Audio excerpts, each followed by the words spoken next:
I'm Mike Kamate. I'm Jacob Tender. Welcome back to Bantha Fodder. It's been a long time. I feel like when we started planning this episode out, it was, a month ago, and there was a lot of cool Star Wars stuff in the news. And do you want to see how much of that we can recap in 5 minutes? Yeah. I mean, we can try. I guess, where should we start? Oh, I want to start with Donald Glover getting lunch with Billy D. Williams, because that was absurd.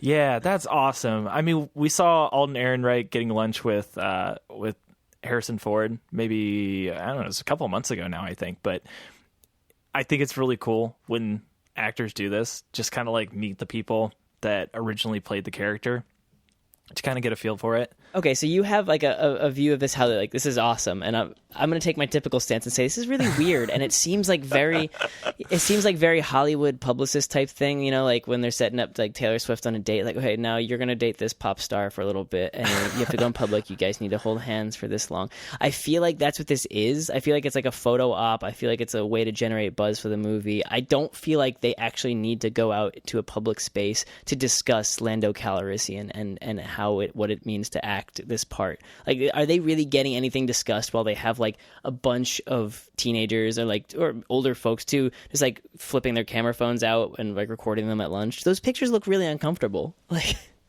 Okay, well, first of all, I don't know if it's a PR stunt. They're not going to super high profile restaurants. In a lot of these photos, it looks like they're just going to diners and they're just kind of tucked into corners.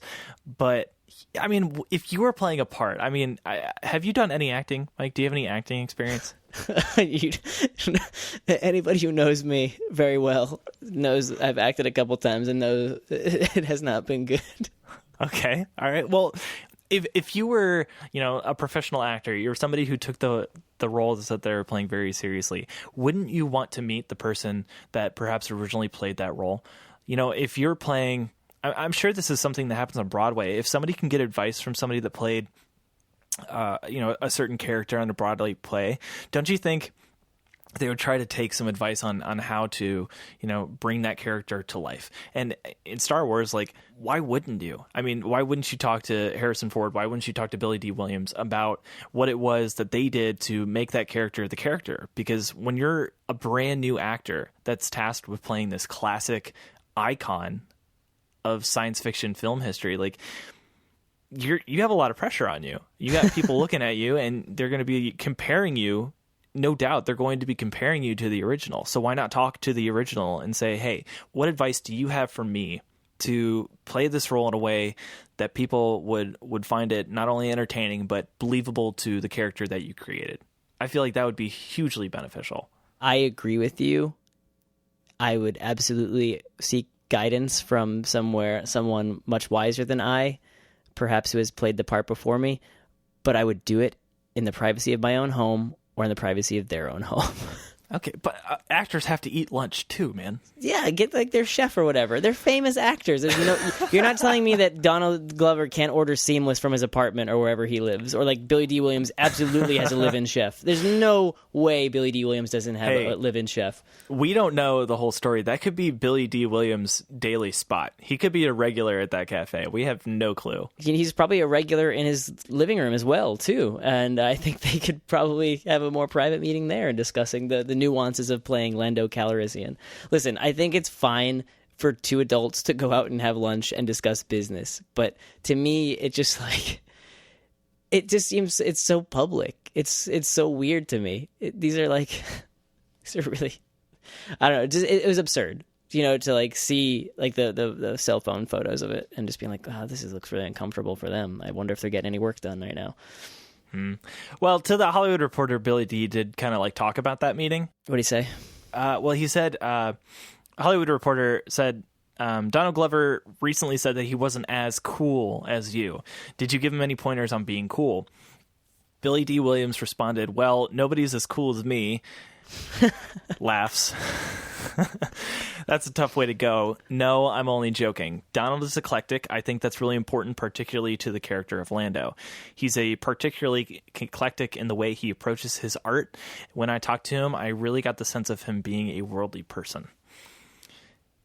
So, Hollywood Reporter follows up on this, and they asked if, like, saying goodbye to a character or watching him take on life after you, what if that was hard or not. And Billy D said, well, eventually something else has to happen with it, but I'm not saying goodbye to that character. It's still very much a part of my life. I created the character. So, it is like a super important thing to Billy D. Williams. And I think maybe, I would assume that Donald Glover probably wanted that meeting more than Billy D did, but I'm sure Billy D. Williams wanted that too, in a way. When you have a character that close to you, and such a huge part of your life, I'm sure you want to talk to the person that's going to be taking it over. Agreed. Yeah, I think it's totally reasonable for them to talk, for sure. Yeah. So that was bit one of news. What else do we want to talk about? Well, Disney Star Wars Land is opening up in 2019, and I'm ridiculously excited for that, and I think you and I should get tickets. No, I know. We're definitely going down at the same time together. Just that would be perfect. Holding hands on all the rides. I'll bring my portable recorder, and we can record like little bits here and there about all the new rides. We can just podcast as well. Like every single Star Wars podcast is also going to be down there at sometime close to opening. Here's what the thing is: we have to get famous enough with this podcast, which at the rate we're going, we're definitely generating the content necessary. We have to get as famous for this podcast just so they offer us, be the first to enter Star Wars Disneyland or whatever it's called. See, we should have been working harder up to this point. But we still have 2 years to go. We got 2 years to build this into something that's desirable. All right, that's the goal. That's the goal. To get passes to Star Wars Land. This is an interesting thing, though, because I feel like this might tie in with the Star Wars Celebration in 2019, because I think Celebration is happening in Orlando this year. I could be wrong. I didn't get tickets, but I'm almost positive that's what's happening. But they're not from what it seems, they're not having Celebration in 2018. It looks like they're skipping a year, and they're going to go straight to the year with the final episode of this current trilogy. So I'm wondering if they're going to do it in Orlando again, and if they'll kind of like pair that up with the opening of Star Wars Land, because I think that would be really cool. And I've wanted to go to Celebration for years, so I think it'd be really cool to do both. Oh, it makes so much sense. You open the theme park after at the time that the plot is completed. So, whatever's happening in this trilogy, you can make a ride out of it and sell merchandise about it. Ah, that's brilliant. It's very brilliant. They've I see what you did there. Good job, Disney. Way to go. What else? More fascinating than that to me is the that whole thing we spent speculating the last episode about The Last Jedi being plural or singular. It was kind of just laid to bed, I think, right? I don't know. Go on.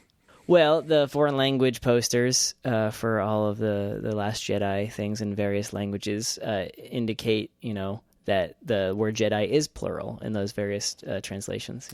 That's true. Do you think that means for sure that it's essentially all the speculation we did last episode about, like Rey being something else, Well, I don't know. We don't know who they're referring to still. Nothing has changed. We just know that there's more than one Jedi in this movie.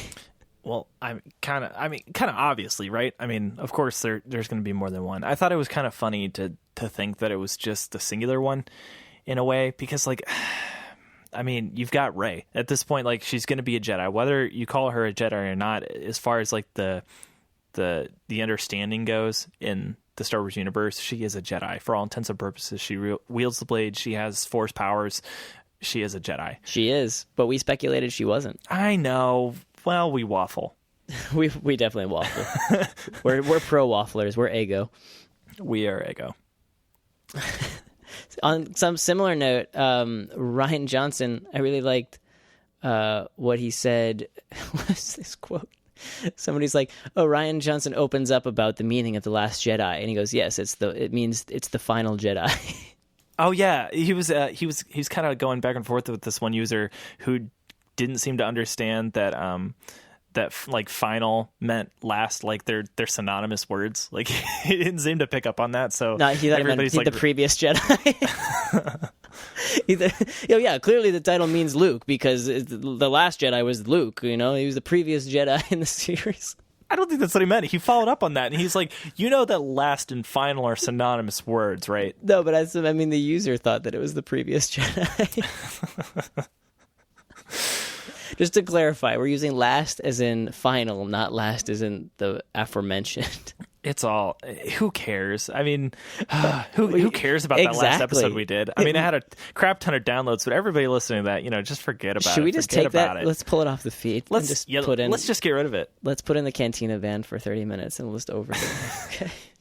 So what else is there happening? Something else happened. I'd be remiss if I didn't mention Inferno Squad, which is a new book that's coming out. It's being written by Christy Golden, and I'm actually really, really excited for this book. So why are you so excited about this book? I don't know. It's different. It's different than something that's come out so far. I mean, we have got kind of like similar stories. Christy Golden did write Dark Disciple, by the way, which is kind of based on some unused aspects of Star Wars: The Clone Wars, which is really great. Animated TV series, which is being taken off Netflix this month, which is a huge shame. No, I'm so close to finishing it. Oh, you haven't finished yet? Dude, I've been busting through like 10 episodes a week. Just wake up in the morning, grab my bowl of cereal, sit down, watch an episode of the Clone Wars. But I'm still in like season 5. Need to finish. Oh, man. But no, there have been some stories that are kind of similar. Like Battlefront Twilight Companies has been out. It's kind of based around a more of like just like a band of rebels and more of like a tactical Warzone type of experience. And I feel like this might kind of be what that is, but from the opposite point of view. So, the mission of this Inferno Squad is to infiltrate and eliminate the remnants of Saw Gerrera's partisan group. So, the rebels of the rebels, so to speak. Yeah. I'm just excited about it. It sounds different, and I think it's really cool. And Christy Golden is a good writer, so I'm stoked for that. But what I'm more stoked for is an update on Mike Comete's Star Wars reading update. Where are you? I think last we heard you were still reading Bloodline. Have you finished? No, absolutely not. All right, we're going on like 4 months of this, Mike. Might be more than that. I stopped counting after a while. It's just, it's one of those.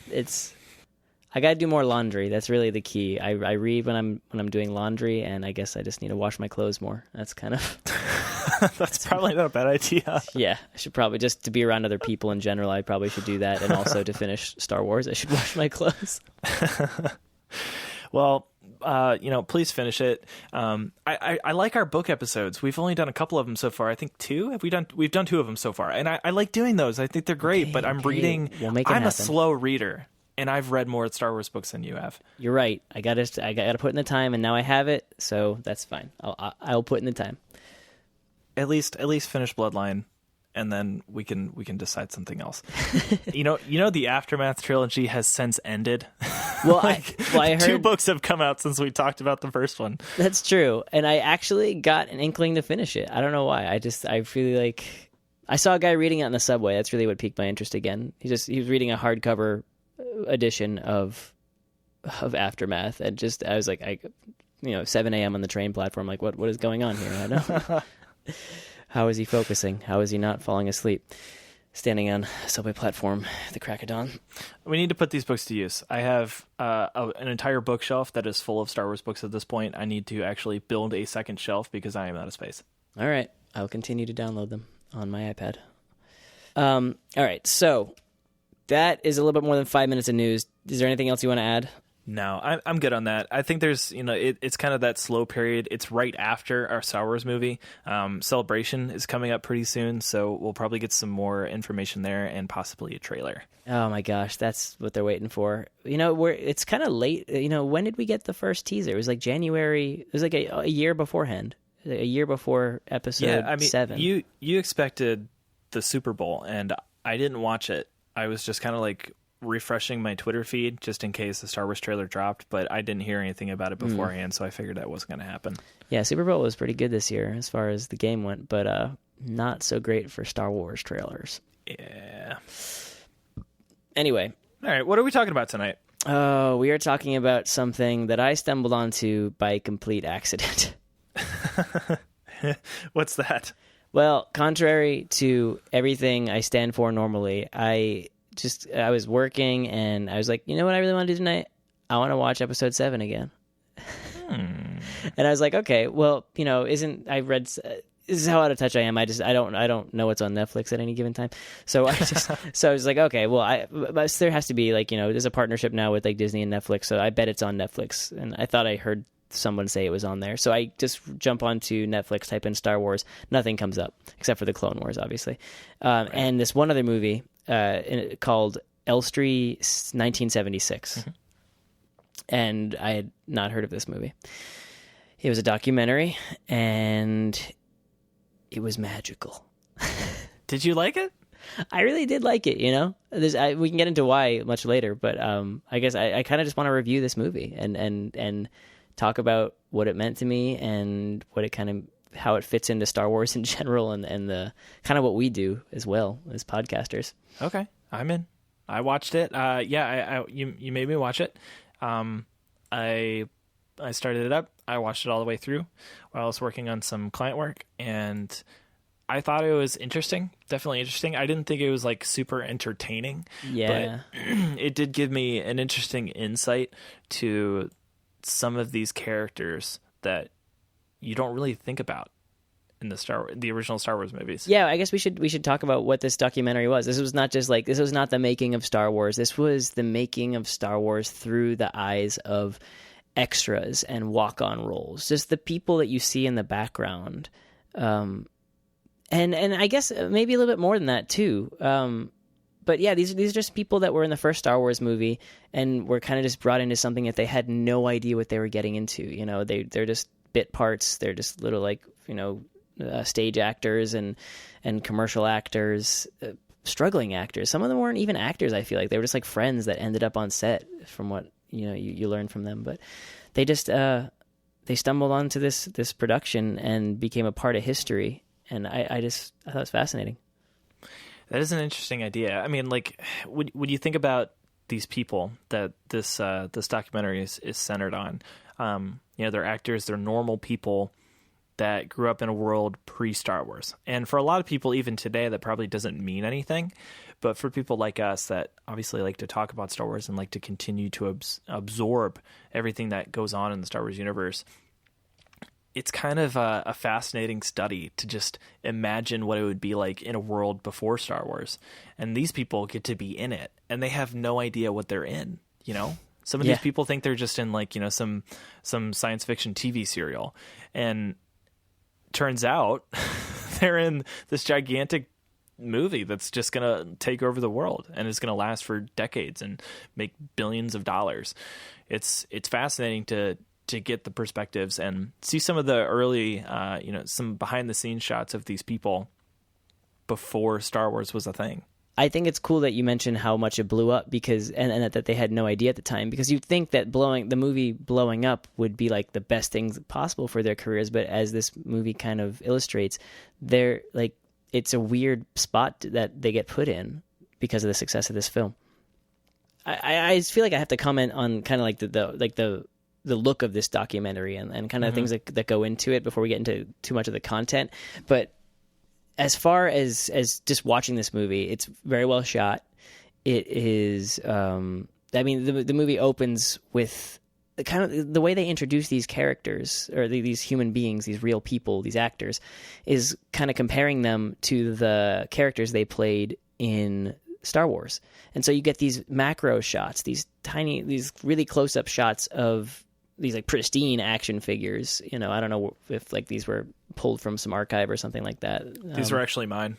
Oh, those were yeah. These were my action figures. They pulled them. The Elstree producer just called you up. Jake, can you unbox those for a second? Just Well, yeah. I mean, he just sent me an email. It's like, hey, are you busy on Friday? Can you bring your Vader case? And I'm like, yeah, no problem. No problem. You're a sport about that, taking them out of the box and everything like that. Watching this documentary at first, the fact that I searched Star Wars on Netflix and found it was kind of the giveaway, obviously, but, and reading the description of it. But if you were just watching this film, stumbling through it on like a hungover Sunday or something like that, if it was on television and just ended up in the middle of this, you wouldn't know it was Star Wars at first if it wasn't for these shots. Like they don't really mention Star Wars right away at all. They're referring to this vague thing like this production shooting in London and other spots, Tunisia, and just they definitely give a good sense of like a not mystery, but just like a unveiling it. Like I was not positive that they were going to even be allowed to like associate themselves with Star Wars. I wasn't sure how approved this documentary was, you know? Yeah, I got the feeling while watching it that it wasn't exactly sanctioned. Yeah, like I felt like they were going to be like talking about these things, but not being able to say the words Darth Vader in a Star Wars documentary or something like that. Luckily, that's not the case, but I definitely suspected something like that was going on. Imagine David Prowse the entire time he's talking in this movie or this documentary, and all he's saying was the bad guy. Like, I was the bad guy. I was the worst. I was the best bad guy ever. So surrounding this film is this music written by Jamie Hyatt, a composer. He doesn't really have a lot of other credits under his belt on IMDb, at least, but I'm sure he's an accomplished musician. 2 credits. Yeah, right now in the background you can hear some of his music that we're playing right now. It's one of the pieces that stuck out to me, and it's very minimal music, usually like a guitar, bass, and drums, with a little bit of synth in there sometimes, but I really appreciated it. Kind of just layering a good foundation. It seemed to catch the mood of every scene in this. You know, when they're at celebration, it kind of picks up a little bit. When they're kind of getting dark about these actors' lives, you know, it's just... I thought that also really helped out. I didn't notice it, to be perfectly honest. Like, the only music that I really took from it was the music that was played by Laurie Good in, you know, his little shots in the studio. Yeah. But... no, that's about it. I mean, Laurie Good. Who is Laurie Good? But first, like, clarify who you're talking about right now. Laurie Good is he was an actor in Star Wars. He's one of the subjects in this movie. Yeah, he was in this documentary, and that was actually kind of fun to see because I was actually aware of who Laurie Good was beforehand, which is fun because he is not a major character. Why were you aware of him first? Okay, well. About the time we started this podcast, actually, Laurie Good, who is a musician, put out a song called "Who Was the Stormtrooper Who Banged His Head?" Who was the stormtrooper who took a crowd? Nobody knows. The jury's still out. The jury's still out. Which is a super niche song for not... I mean, like, even within the Star Wars community, like, there are a few people who would even understand what the concept of the song was even talking about. Yeah, I would argue that if you hadn't seen the movie at least like 2 or 3 times, you probably wouldn't get it. Yeah, I mean, even then, like, you had to be paying attention. There is a shot in the initial, you know, in the first Star Wars movie where the stormtroopers are, you know, chasing after Luke and Leia. And no, they're entering the room with R2 and C-3PO in. Oh, really? The control room? Yeah.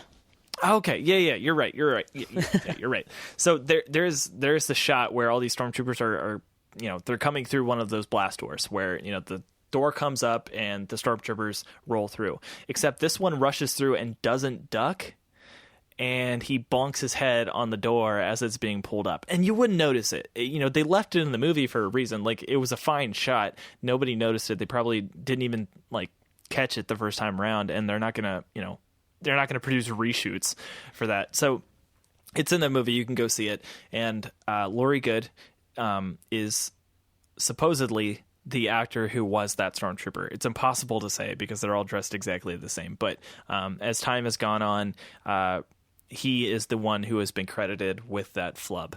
And, you know, he's a good sport about it. He thinks it's funny. It makes him, you know, more unique than any of the other stormtroopers in the film, and he made a song about it. He is a songwriter, and he wrote a song about it. And around the time that we're starting this podcast, he put that song out, and he was hitting up a bunch of different shows and talking about it. And it didn't make sense for us to fit it in the show at that point, but happy to recommend it now. We'll put some links to the iTunes and whatever streaming services it's available on.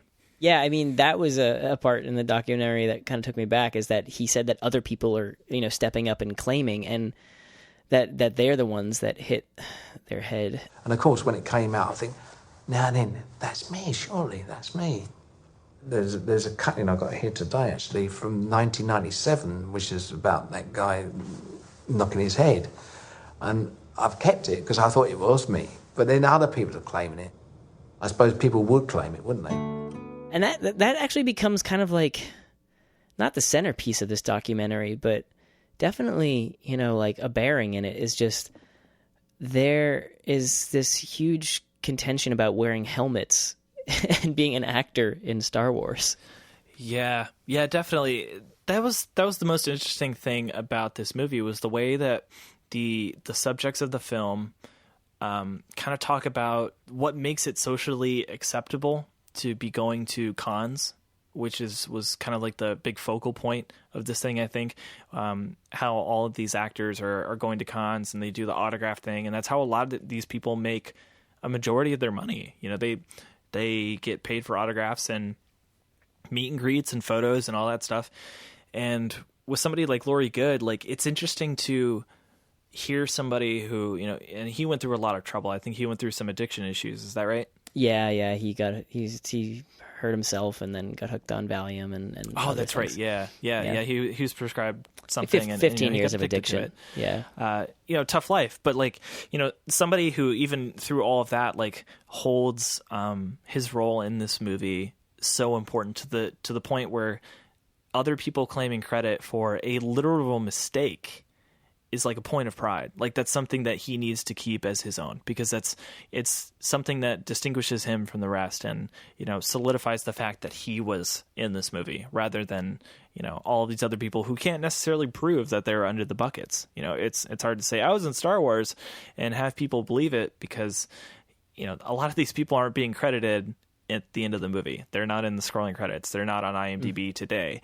So for these people to, you know, work so hard decades later to maintain their claim to fame, so to speak, in these films and their minor roles, it is a fascinating thing. And that's what I found most interesting about this documentary, I think. Well, it goes back and forth, because you have these characters that have their faces shown. Who's the one, what's his name on my list here? Angus McInnes. It's a great name, though. Yeah, I doubt anybody knows that name, but I mean, he has to be Irish, right? I don't remember this guy necessarily. Like, I don't remember his accent, but he was not Irish. He was very really? American. Yeah, he had a very American accent. Oh, was he the Texas guy?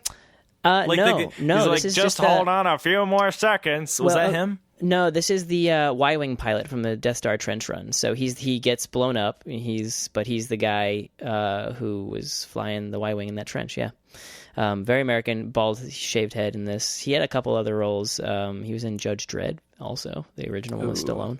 That's cool. So pick that one up and just never watch it. But anyway, he is someone who had his face in the movie, and he recounts, you know, being at conventions and having people walk by him and not really recognize him, and him being like, people are online to see Jeremy Bulloch, who played Boba Fett. You know, Boba Fett you never see Boba Fett's face for the entire film, the entire saga. You never see it. I mean, you could argue that you do in Episode 2, but not really. But in the original trilogy, speaking of that, like, Boba Fett never gets unmasked. You never see who's under it. But Boba Fett is arguably one of the coolest characters in the entire series, or one of the most worshipped, at least by the fan base. And there's no, like, you see Jeremy Bulloch walking on the street, you would never be like, oh, there he is, Boba Fett. You know, you'd have to be, you know, seeking him out, you know, knowing who he was beforehand. And that's kind of a point of contention for what's his name, for McGinnis. It's something that's just driven everybody that's got a face in the movie. It's driven them, every one of us, crazy. Every single one of us. If you're recognizable, nobody wants to know about you. If you had a tin pot in your head, then I can't. You know, it's beyond me. It's just I still can't figure it out. Well, yeah, that guy was kind of interesting. I do remember some of his things, because he was talking about the shots that they were doing for the trench run, just in like the cockpit. And, yeah, well, and how like he came to the set like knowing all of his lines, but he didn't like know them. He knew them in sequence. Yeah, he didn't know them like out of order, which is what they wanted. You know, that's like a completely like weird thing for a director to even ask, but like, he literally didn't know. Didn't he have to like read off cue cards or something? Yep, he because I mean, their big thing is that they use the same cockpit for every fighter scene, so they would just like flip one actor in and one actor out. So he would just jump into the cockpit, and he didn't know the lines out of sequence. Like, so they were just, you know, they were just asking him to, which is weird. I don't know why he couldn't just play the scene out, but like, yeah, they were just he only has a few lines like, oh, check things like switching to auxiliary targeting system, or like whatever, you know, and. Yeah, he the way he talks in this documentary, he's so self-conscious about his performance. And I guess maybe it's a thing that all artists do. I mean, I know I do it when I play music. It's just like you're very self-critical about everything you do. It was just a nightmare. I mean, it just turned into a storm. And he's like that with this bit part in Star Wars. He's just very, like, he talks about how he just like was flop sweating in the cockpit. And I started sweating. So I had a makeup artist there with a mop. I mean, I was sweating. Buckets. It was just, I was drenched. So he laid the script out on his left and right leg, and he's just looking down. There's no performance in that sense at all going on. And if you watch the footage from the movie again, you see, like, yeah, he's looking down while he's talking, but I would imagine that he's a fighter pilot, and he's just like looking at all the knobs in front of him and like hitting things. You know, that's just, no one would ever think twice about his performance being less than what was needed. But he is just so hard on himself. And of course they killed me, which means no sequel, kid. Yeah, I mean, like, you had to think of it from his point of view in hindsight, though, because, you know, he didn't expect Star Wars to be this massive thing. And now in hindsight, he's like, wow, like, my career could have been really different had maybe I, you know, done this small part just a little bit better. Because when Star Wars got big, like, I'm sure people were looking at the people in Star Wars, and maybe they weren't looking at Angus's character, but what did he think he could have done better in that performance, though? Like, he doesn't know. He's like, well, it's just that what if. It's that intangible what if. It is a what if, but you have to be logical about it and say, like, okay, his character's function was to literally fly into the trench, miss the shot, and die to show the stakes and make room for Red 5, you know, Luke, to come in. And he fulfilled that, you know? Yeah. And for someone to beat themselves up, and maybe I'm just exaggerating now, maybe he exaggerated for the documentary, you know, it was just like, I mean, maybe it was just a story, just him saying like, oh, I forgot my lines, but he seemed to take it really hard. And I think he did everything that could have been asked of him, and there's no reason to doubt yourself in that situation, you know?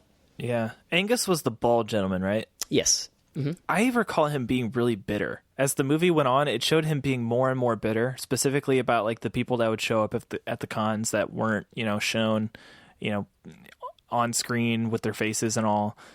Yeah, well, he became like a restaurateur, or like maybe just a restaurant owner after, you know, Star Wars happened, and he had a few more things, and he said he was doing like 2 to 3 projects a year. And then after he did Judge Dredd, which was like, you know, they showed a clip from it in the movie, and it's just a part, you know, just he's just playing like some police dude or some army dude, I don't really know. It says 1 line or 2 lines, something like that, and he just realized that, like, oh, this is like, I'm getting older, I can't really do this very well anymore. And that's where the bitterness comes from, is just me, like, him realizing, like, oh, I didn't become a star, I guess. And everybody, that's kind of a constant through all of these characters. Maybe not all of them. We'll get to some of those, but that how seriously they take themselves as actors, which is not a bad thing. It's like, you know, if you're going to be an actor, take yourself seriously and take pride in it. They juxtaposed that specific guy with another guy who's actually my favorite in the entire movie. I know. I love this guy. This guy looks so familiar to me. Like I thought for sure when I saw him on screen, I'm like, he's been in something else. Yeah, you know what it was? What was it? You think he's David Brent from The Office, The English Office. No, I don't think he's Ricky Gervais. We're talking about Derek Lyons, right? No, I'm talking... Derek Lyons. He is David Brent from The Office, for sure. No, I was talking about John Chapman. Okay, John Chapman. Okay. Who was like super jolly. I just loved him as a person. I thought he was like super, super cool, super nice. Well, you're right, yeah. But Derek Lyons and John Chapman are 2 characters that get juxtaposed pretty closely. They're ones that are kind of in opposition. And the reason being, I believe, is Chapman and Derek Lyons are 2 characters that did not have any lines in Star Wars, but were featured in it. Yeah, not featured, but were extras essentially, and that's where McGinnis draws the line. Is he just says that, like, we had a sort of rule, the Star Wars guys, that if you got a credit in the movie, then you should be there. If you don't have a credit in the movie, then you're not a performer. And extras, I'm afraid, you know, extras don't count. They're not acting. They're just there. And what is Boba Fett doing there? You know, like.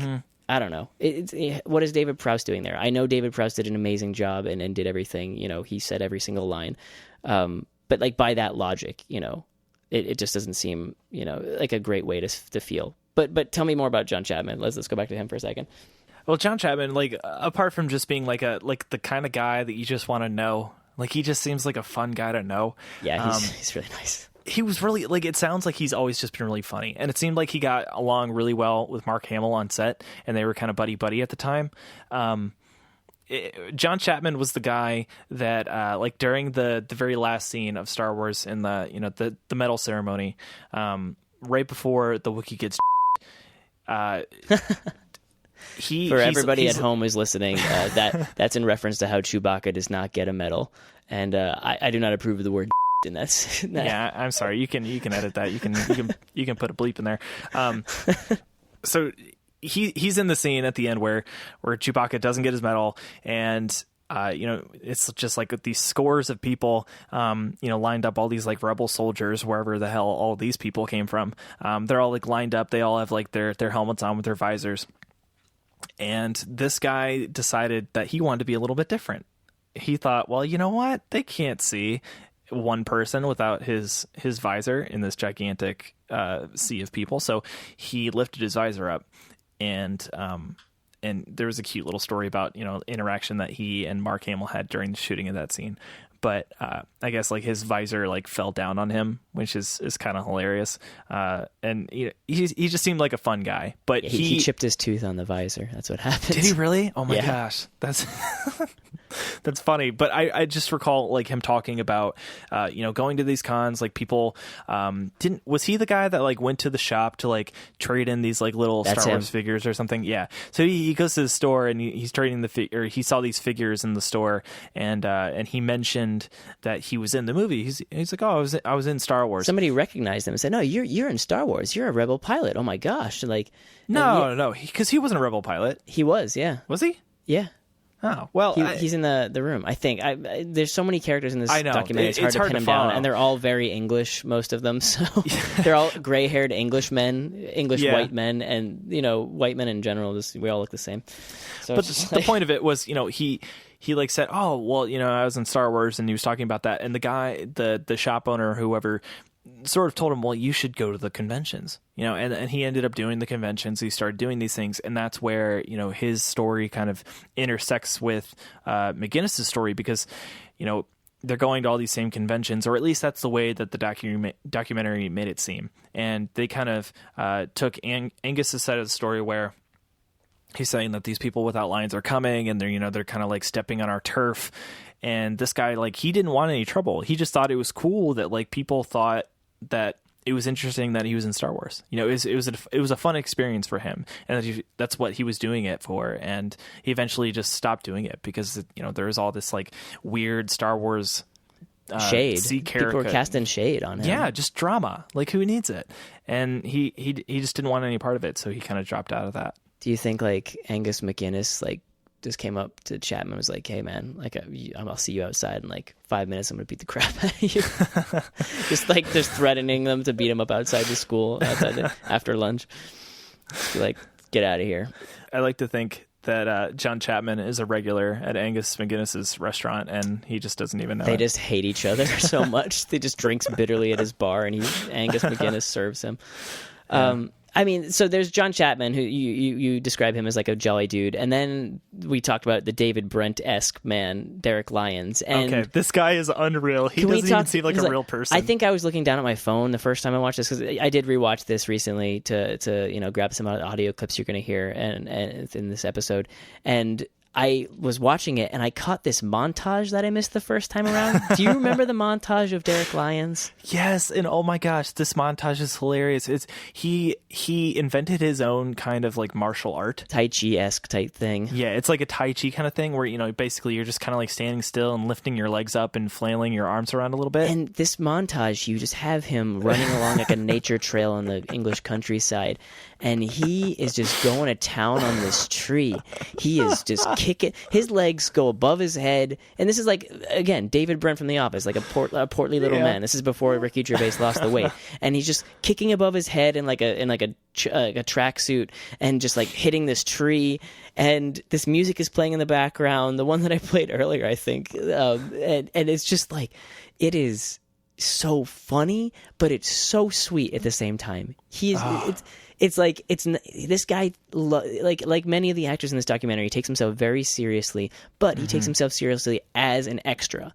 He is essentially, I feel like he's the character in like that Ricky Gervais based his character in Extras off of. Like, this is a person who is just a guy in the background of many, many movies. I did The Shining, Quadrophenia, Absolute Beginners, the TV show The Bill, Superman 2, 3, and 4. I worked on Kroll, Secret Dive of Cool Girl. Just a bunch of like background things, just like him standing there. The camera freezes and zooms in on him in the corner, and then you have a montage of him just talking about his Tai Chi and punching trees. But I just thought it was really sweet. You know, he talks about how, yeah. Go. When they first brought him on screen, I'm like, okay, this guy is a little weird. And then they show that montage, and I thought, man, ironically, this reminds me of one thing and one thing only. What?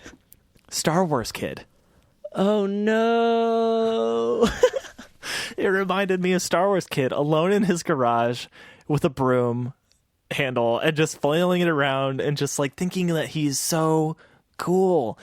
And you know, I think it's great. I'm sure that like his martial art really centers him, but he's an odd guy, and I thought that part was just, it was so funny, and it didn't fit in the movie at all. It totally stood out, but so did he. Like, even before they showed any of that or talked about like what he's done since, just hearing him speak, he kind of stood out. He's definitely he's an extra. He's a cool side character that like I mean I don't even know if I would have. What did he play in Star Wars? Was he just like one of the guards or something? His role, I think, was Rebel Guard or something like that. But if you want to see him in this movie, freeze the frame when Luke, Han, and Chewie turn around to look at the audience. He's in like the top right corner of the screen, just like his face, just his face. That's what the freeze frame was, and they just zoom in on him. You know.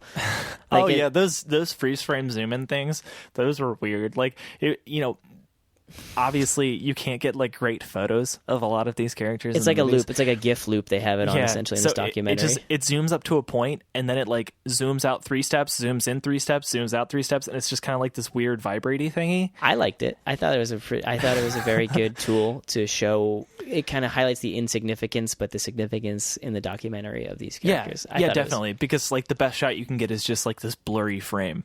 Right, and that's what these people are making their living off of now. Some of them, and that is what Derek Lyons is doing. He goes to the conventions and gets people. He signs people's stuff, and I think that's what Angus McGuinness was so angry about. He seemed very bitter. Some of the other actors can be a bit kind of hurtful and think, why are you doing this? Why are you at a convention with me? I'm this and I'm that. I was a named character.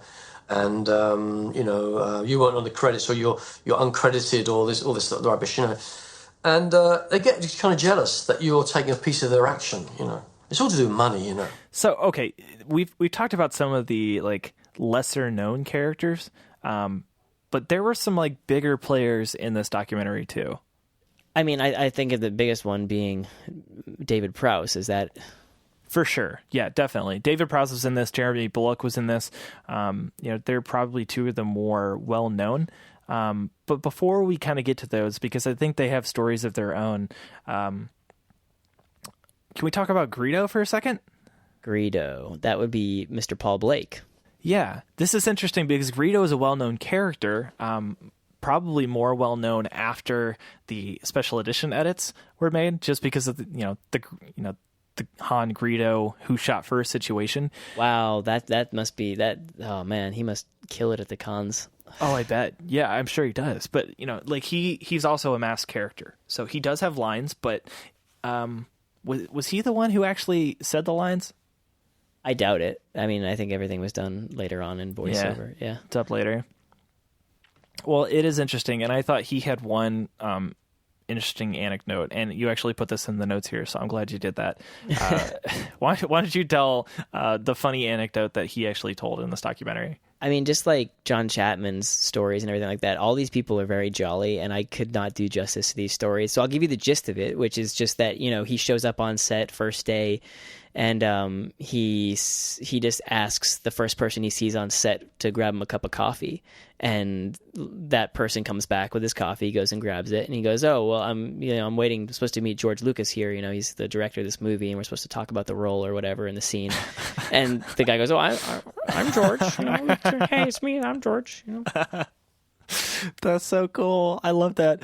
I mean, like he just showed up to a set, and didn't he? I think he showed up to like the set where the Millennium Falcon was just kind of like parked or something, and George Lucas was just kind of like, you know, like toying around, just kind of like milling around the set, like messing with stuff, and he just kind of like walked up and He took him for like a grip or something like that. Yeah. Just somebody just messing around with the Yeah, stuff just on thought- stage. Thought he was an aide.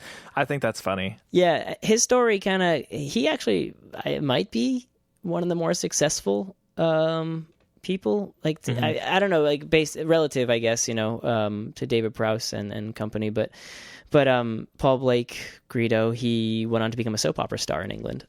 Yeah, which is, I mean, that's successful in its own right. Probably nothing that most of the people who are listening to the show have ever seen. I've never seen anything that he was in heck after no. Star Wars. But you know, you can make a great living and really have an enjoyable career as an actor on stage or on, you know, a television show that a lot of people watch in the middle of the day. Yeah, he seemed pretty okay with it. Like, he was hesitant to become a soap opera star at first, it felt like, but then he was like, "Oh, well, it's paying the bills," and I think he saw himself as like having a brighter future, or I guess, I don't know, like a more respected. I don't know. I feel like everybody gets to start on soaps though, so I feel like it's not like he shouldn't have been as ashamed of what he was doing as he was. But I understand it. I understand it at the same time. It's just being hard on yourself. Yeah. Who else do we want to talk? Oh, we talked a bit about in a previous episode about whether Biggs was alive or not. The person who played Biggs in Star Wars. His name is Man.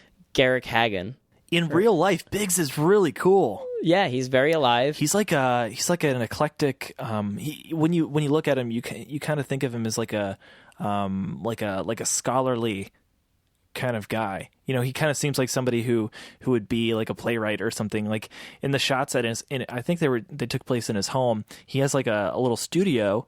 He's got a lot of books everywhere, a lot of cool, like, you know, stuff that it seems that he's picked up from travels from, you know, in different countries and stuff.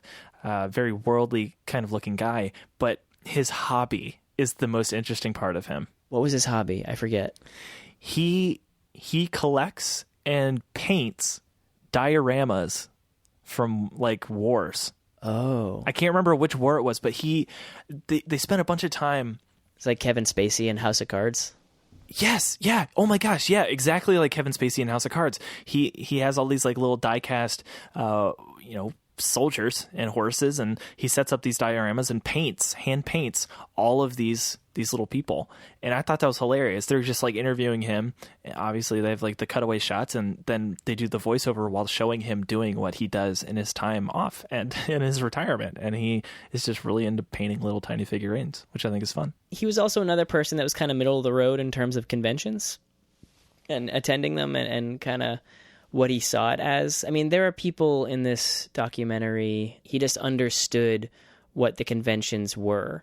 And his description was it was an amicable exchange of courtesies, meaning that like he sees himself as like kind of a living time capsule for Star Wars, and simply by existing, he is providing a service to his fans, or not his fans, to the fans of the series. It's a similar, I feel like, to going to like a museum, one of those, the traveling Star Wars exhibit that shows up in a lot of cities with all the memorabilia, the gowns, you know, the blaster pistols, kind of just being able to stand in the same room as something that's been in this, and I kind of see he objectifies himself in that way, but he also gets to provide, you know, stories from the set, and he allows people to be close to something that they would never ever get to be close to otherwise.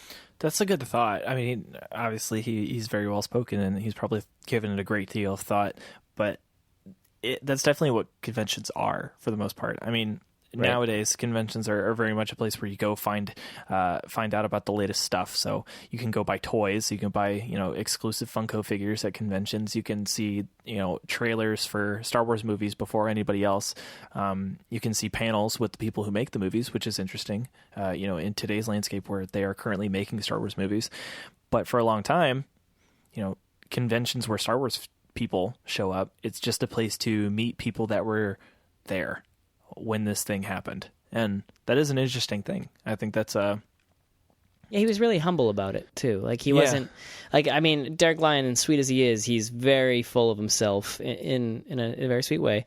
But he's like, he likes to talk about how he's in Star Wars, that thing. He feels like Derek Lyons probably feels important. That he feels like it's important that he is at these conventions. And Garrick just seemed to be like, hey, they want me here. I'm going to be here for them. It pays the bills. Yeah. Who else? Do you want to talk about Fixer? Oh yeah, Fixer from the cutscenes. Anthony Forrest played a character from Tatooine named Fixer. He was kind of he's in like those extra big scenes that got deleted, and that character, as you are aware, and many people who are not understanding or not recognizing the name Fixer, that character was cut from the film. They kind of broke the line. They kind of broke the news to Anthony that happened, and he still kind of got something out of it. He became the stormtrooper, right? That said, "These aren't the droids you're looking for." I think. Again, his face is not in the film. He's one of those characters that just doesn't get in it. But even though it's probably more recognizable, honestly. I mean, like Fixer didn't have. If he had lines, he didn't have many of them. I've only watched those deleted scenes a couple times, and I mean, he wasn't a primary character. Not at all. No, he's just like somebody hanging around Luke and Biggs. Yeah. But yeah, I mean that's one of the other characters. Obviously, I want to pay tribute to Pam Rose too in this podcast. Pam Rose, she's an interesting lady. She's actually very much active on Facebook. She's a member of a couple Star Wars groups that I'm a member of as well. Very cool lady who went on to seemingly have a very interesting life in various clubs. Maybe parallel London. To her character in Star Wars. Yeah, on Facebook it says that she was a pit boss at a London dance club. So, I mean, she's got to be relatively tough, but I imagine if you're hanging out with the seedy crowd at the cantina, then you're probably in good shape. Yeah, her kind of epilogue in this was that she's, getting her first house or something like that, and so it's good to see the success is, helping them out in life. Yeah. Before we get to the final big characters, I think, Bullock and Prowse are probably the biggest names in this thing.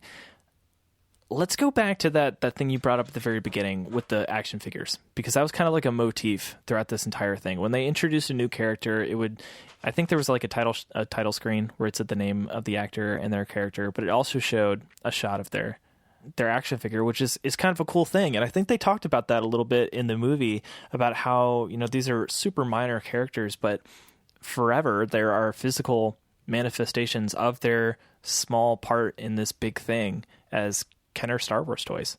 I just thought that was really cool. And with Pam Rose, she's a good example of that. She didn't get one till much later on, but there is an action figure of Pam Rose's character from the Cantina, which is cool. It's a super minor role. And even decades later, when Hasbro or whoever picked up the license at that point decided to make some more toys, some legacy toys for the first movie, they decided to include Pam Rose's character, which is probably something she didn't expect. But it's a cool thing to have. Imagine having a Star Wars toy made for you, Mike. Not one that just kind of looks like you, like the Cassian Andor ones that your girlfriend's been collecting, but a real Mike Kamate Star Wars action figure. Wouldn't that be neat? Well, let's not bring up her Cassian fetish in this this podcast. But yeah, no, that's true. That's a good point. Yeah, I think that that's it's not living proof. It's plastic proof that it's concrete proof. Like metaphorically speaking, concrete proof that like you were in this. I mean, they don't always nail down likenesses in character in action, especially figures. At that point. Yeah, those plastic molds had not come very far. I would even argue the Cassian one that she has looks more like me than it does Diego Luna. But yeah, oh my gosh, the Poe Dameron ones are terrible. I won't even buy them. I actually bought one and I returned it. I couldn't keep it. I'm like, this doesn't even look like Poe Dameron, and I don't even want to own it.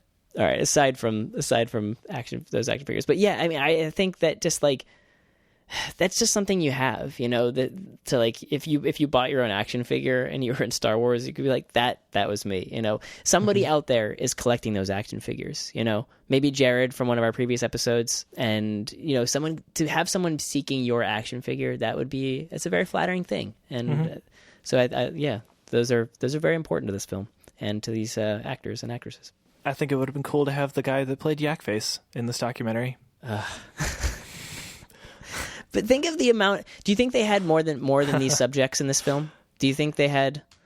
Do you think these are narrowed down? Well, I don't know, because I don't go to the cons. I don't really see the list of names of people that are there signing as certain characters or whatever they happen to do. So many characters in that cantina scene that they're of course, but like, how many of those people think about Star Wars in the way that these people do? Like, a lot of those people were probably just like normal people who like they were just like getting a quick paycheck. Some of those people are probably dead. I imagine the pool is actually relatively low.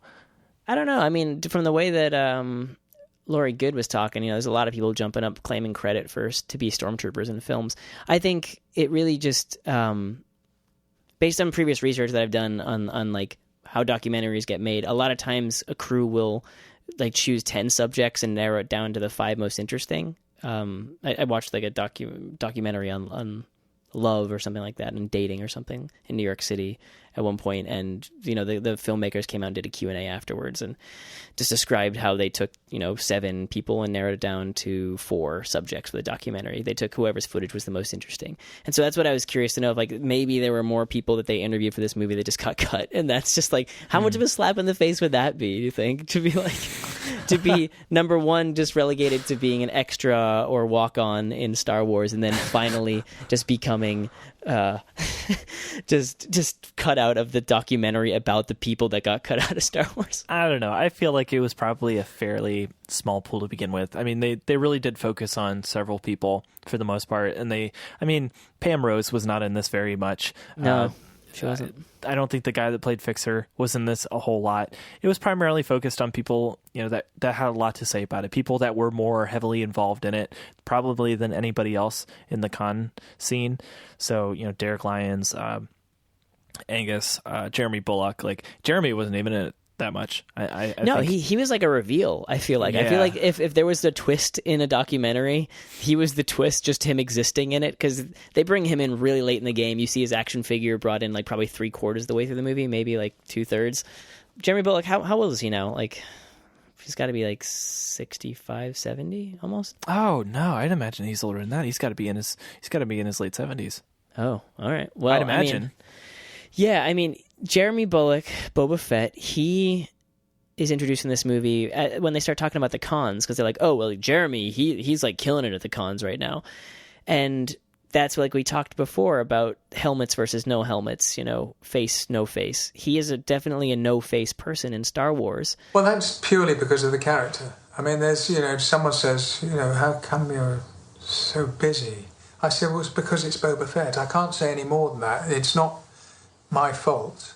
There's an awful lot of guys who worked so hard on that film, played stormtroopers, played this, played that, and bloody good they were at it as well.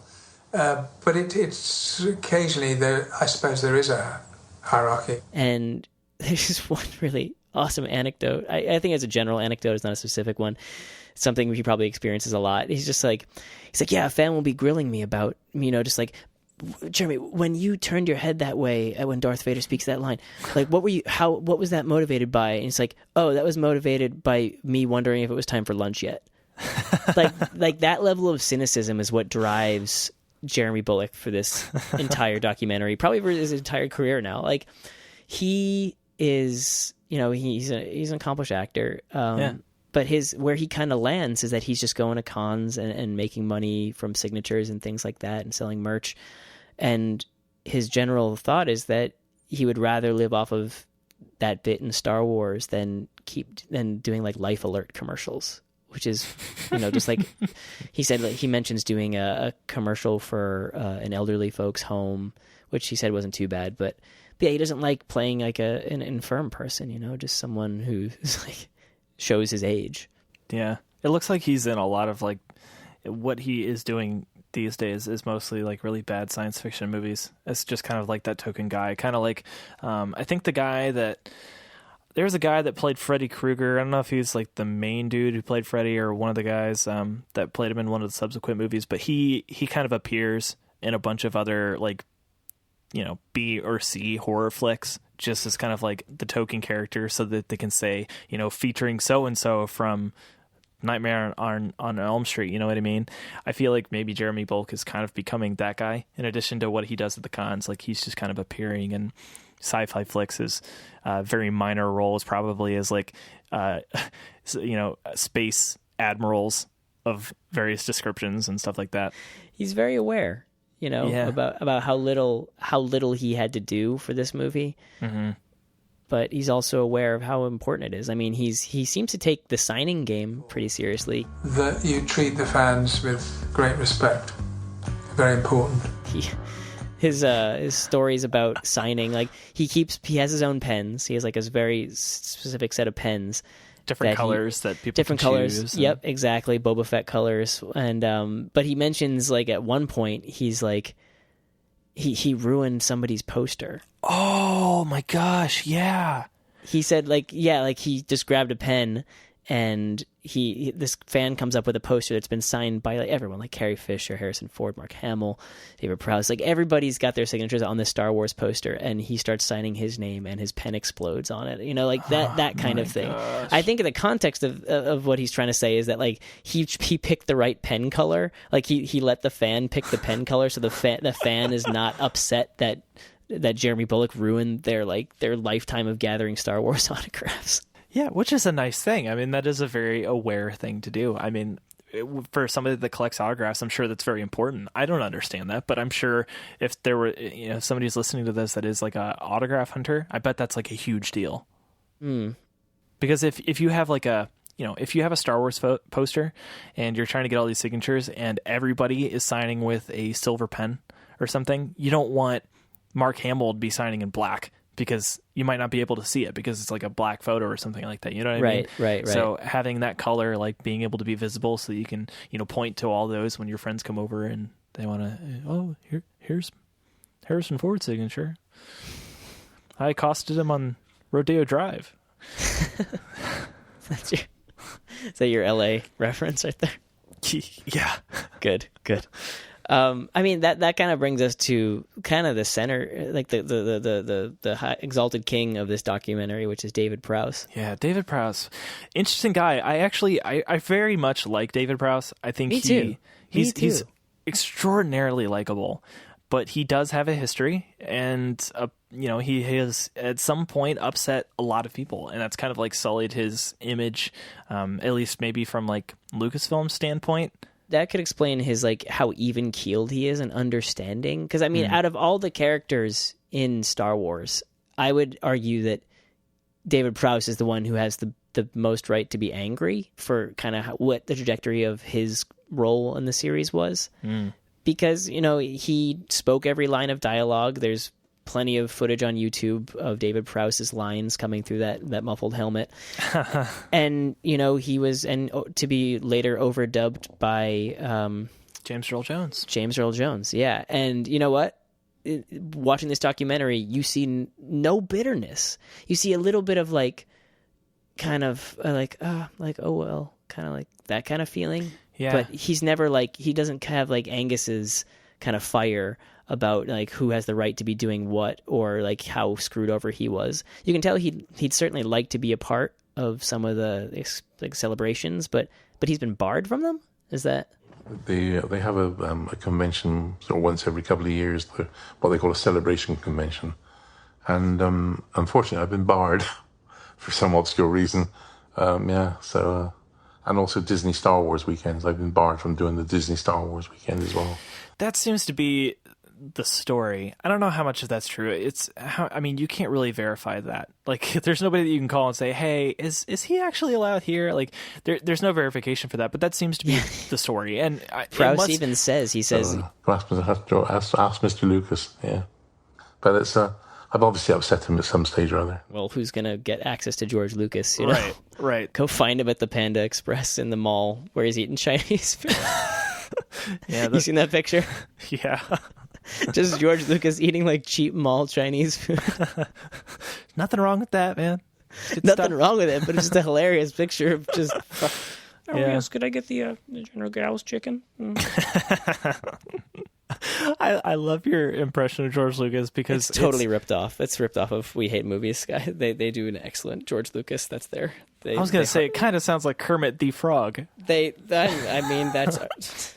No, We Hate Movies just has a great Sebulba bit. Everyone go listen to every single one of their podcasts, because somehow George Lucas ends up in every one of their podcasts requesting that Sebulba be a part of any special effect. It's so good.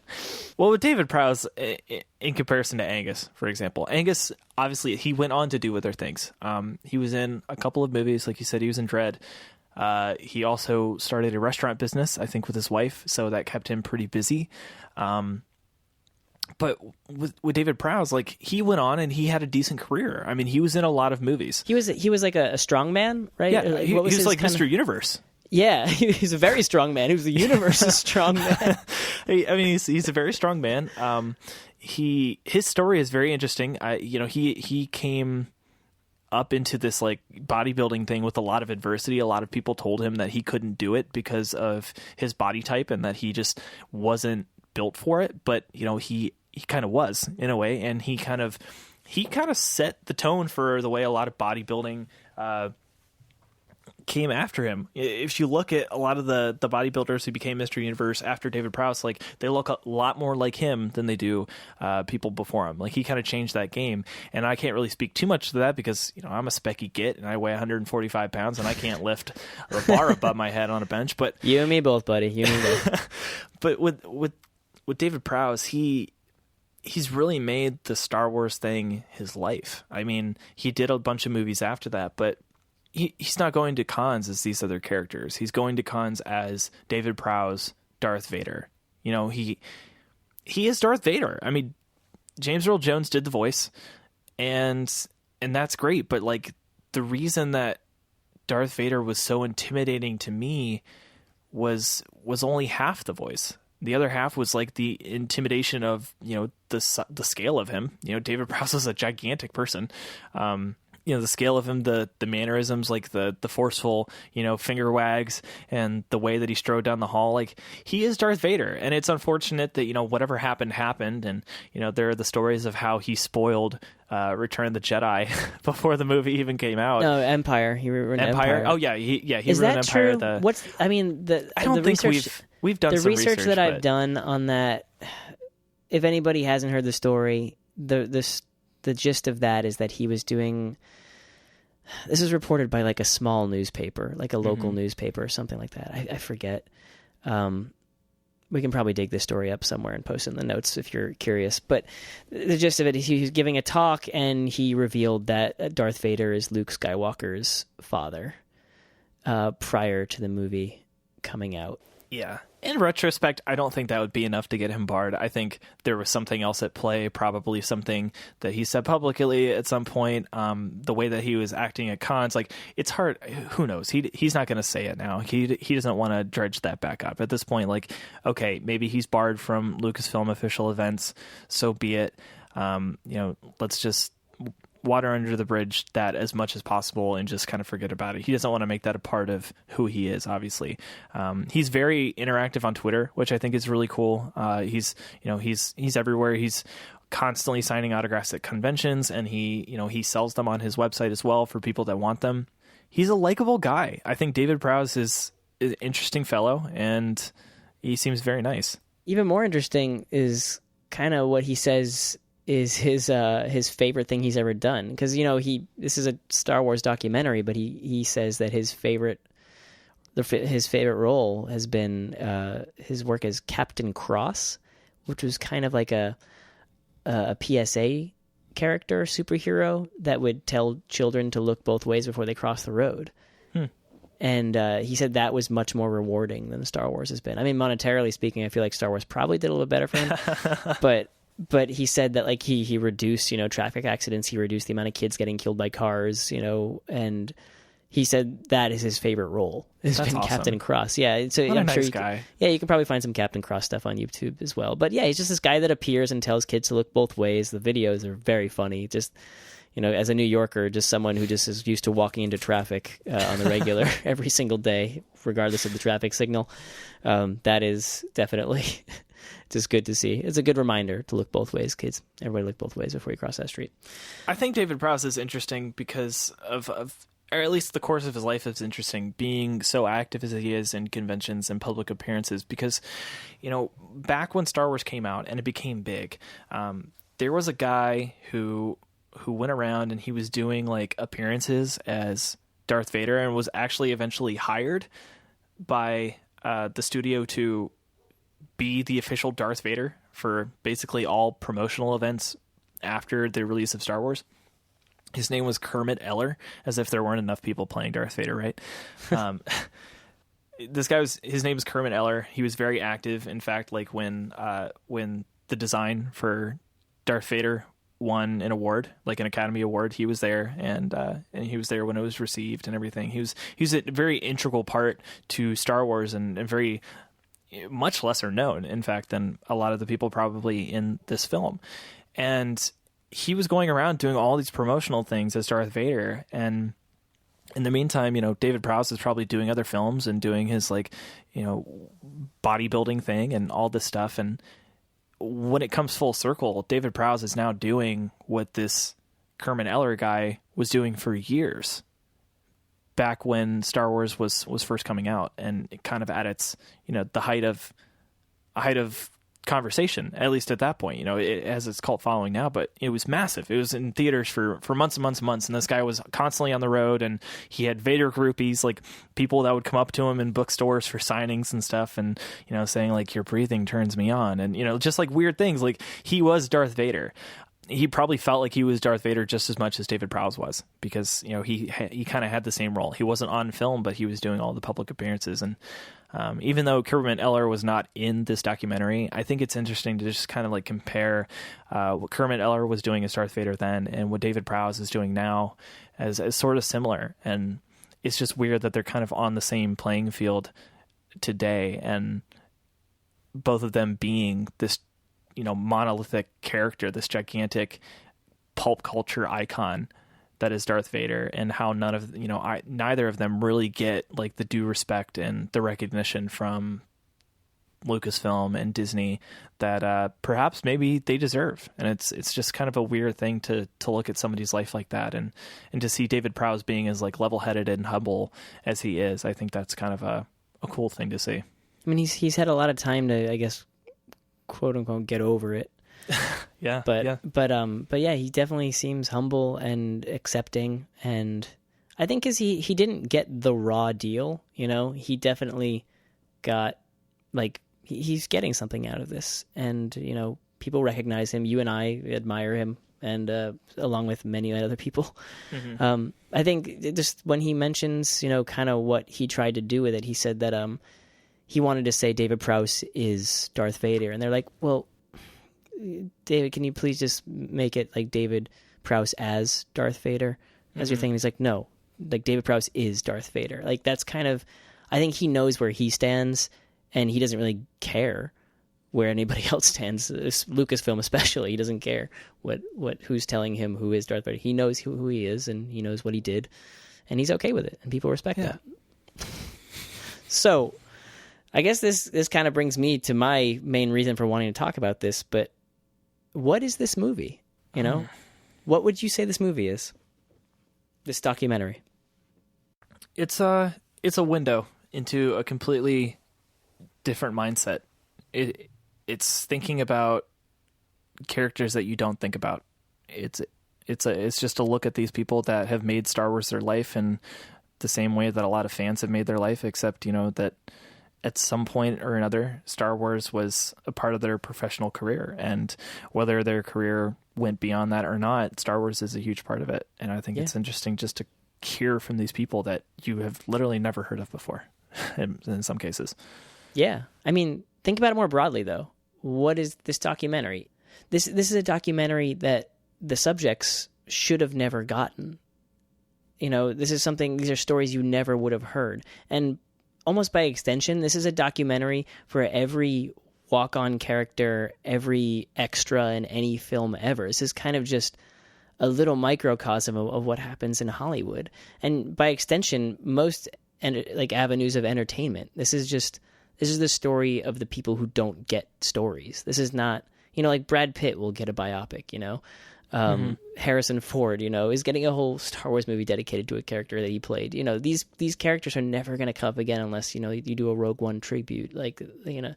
These are, and there's so many movies like Star Wars that have these bit parts in it that are never going to get a documentary. And that's what that's what hit me about this film. It's just that, there are hundreds of thousands, I feel like, of extras that are never going to get their stories told. And they all have crazy anecdotes about running into Brad Pitt on set, or, like bumping into George Clooney on Ocean's 11 or whatever. I could just go through the entire Ocean's cast, probably. that movie alone probably has, 30,000 people that just have stories about being on set and in the movie. But in general, I don't know. I just, as an artist myself, or a musician, an aspiring musician, whatever you want to call it, my mirror neurons are firing when I'm watching this movie, and I'm kind of seeing myself in a lot of these characters and thinking about the cool things that I've gotten to do for music. We don't have to get into specifics, but I could see myself very much Derek Lyonsing out right now and talking about places I've gone and toured or whatever, and almost reminiscing on it as the glory days. And I've been a side guy in a successful group before, and I'm not that successful anymore. I'm not in that group anymore, and it's very bittersweet to look back on it, because just like these characters, they have their action figures and they have their stills of them in the film. I look back on my time doing some stuff, and I don't know. I you just wonder what lies ahead, and if it's going to be as cool as what you did before. Man, I identify with that so much.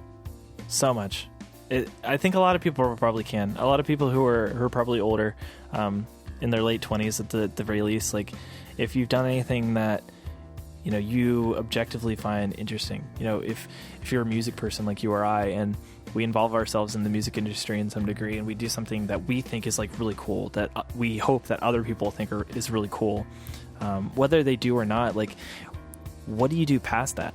When that ends, what do you do beyond that? And this is a cool look at what some people have done to kind of keep the glory days alive, so to speak. And it is interesting. At the top of this thing, I said it wasn't necessarily super entertaining, and I really don't think that it is. It's not super exciting. You're not going to find out a bunch of stuff about Star Wars that you didn't know before, but you are going to learn about people, and you're going to learn about these people that that were involved in this thing that you love, and they left their mark on it in some way or another, and whether it be important to the saga, it's not really important, because it's their story. If you really spend the time with this movie, it'll get you to a point where you're asking yourself, am I defined by the things that I've done?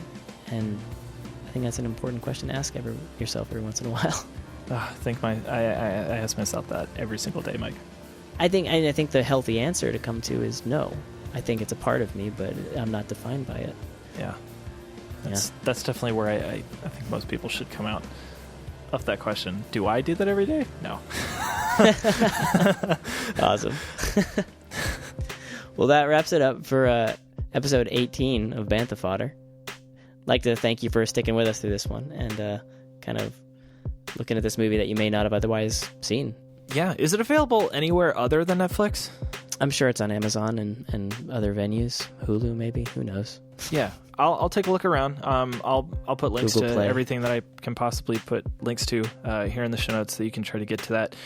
It's interesting, and it's not that long. I don't think it's a little more than an hour, 76 minutes or so. Yeah, that's not that bad. So, good thing to check out. Definitely a cool thing to just put on maybe in the background while you're eating cereal or whatever Mike does in the morning before he gets ready for the day. But yeah, that's good stuff. You can follow us at Bantha Fodder FM on Twitter. My handle is also at Mike Kamate. And mine is at Jacob Tender. You can check out the show notes, banthafodder.fm/episode/18. Good job. Wow, I get that URL memorized. That's Awesome. good. Yeah. You can find stuff there. We'll have notes to everything there. And yeah, Mike, what's next? Who knows, man? Who knows? Another episode. We'll see you in a little bit, guys. Sounds good. Later. Bye.